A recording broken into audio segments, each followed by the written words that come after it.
హైదరాబాద్లో ప్రతిపక్ష అధికార పక్ష ఎమ్మెల్యేలు మా ఎంపీ బలరాం నాయక్ గారు కూడా అందరం కూర్చొని ఈ యొక్క జీవోను రద్దు చేయాలి, ఇది అటవీ ప్రాంతాల ప్రజలకు అన్యాయం చేస్తున్నదని మనము ఆ రోజే తీర్మానం కూడా పెట్టడం జరిగింది. అది ఇక్కడ దాకా విస్తరణ అనేది కాదు, అది తాడోబా మహారాష్ట్ర అటు ఆ ప్రాంతంలో.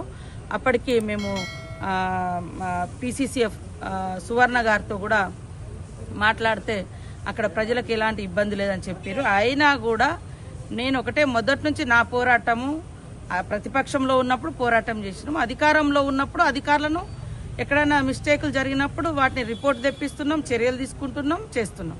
అయితే అక్కడ అట్లాంటి ఇబ్బందులు జరగనివ్వము అని ఆమె మాట ఇచ్చింది కాబట్టి ఫర్దర్గా మేము మళ్ళా దాన్ని ఫాలో అప్ చేయలేదు.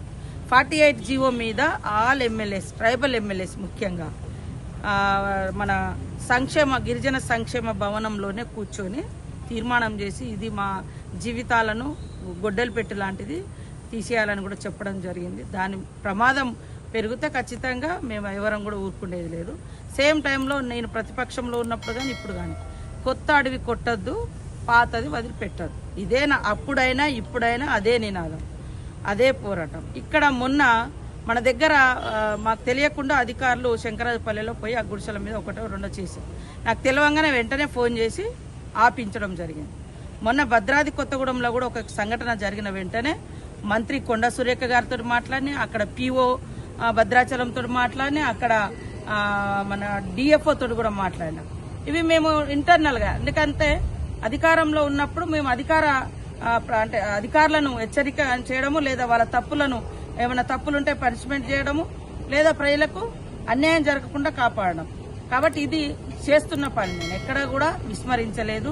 మా నియోజకవర్గంలో కూడా ప్రజలకు ఒకటే చెప్తున్నాం, మాట్లాడండి.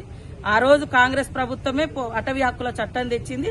ఆ చట్ట ప్రకారం ఖచ్చితంగా గిరిజనులకు మన ఆదివాసులకు న్యాయం జరగాలని అసెంబ్లీలో ప్రతిపక్షంలో ఉన్నప్పుడు ప్రతిరోజు పోరాటం చేసిన అసెంబ్లీలో. ఈ రోజు కూడా ముఖ్యమంత్రి గారి దృష్టిలో ఉంది. ముఖ్యమంత్రి గారు స్పెషల్ గా ఈ రోజు ట్రైబల్ ITDAలకు అదనంగా ఇల్లులు ఇచ్చారు, సోలార్ విద్యుత్తును పెడుతున్నారు.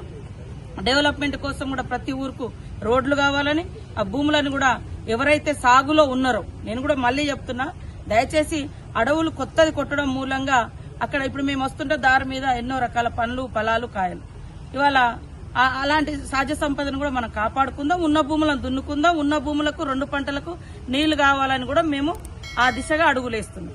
కాబట్టి ఈ లేఖను అడ్డం పెట్టుకుని ఇష్టానుసారంగా మాలాంటి వాళ్ళను కించపరచాలని, అవమానించాలని, నాకు ఆ పదవచ్చిన కానించి పాపం కొన్ని పార్టీల వాళ్ళైతే ఎప్పుడు దించాలా అని కుతూహలంతో ఉన్నారు. 100 కోట్ల దాకా పెట్టిరు అప్పుడు ఓడించాలని.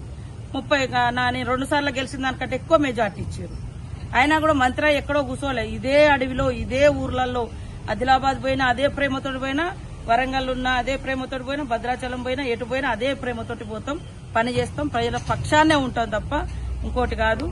పదవులు వచ్చినాయి, ఈ పదవులు ప్రజలకు సేవ చేయడం కోసం, మరింత అభివృద్ధి కార్యక్రమాలు చేయడం కోసం ఉపయోగించుకుంటాం తప్ప ఇంకొకటి కాదు.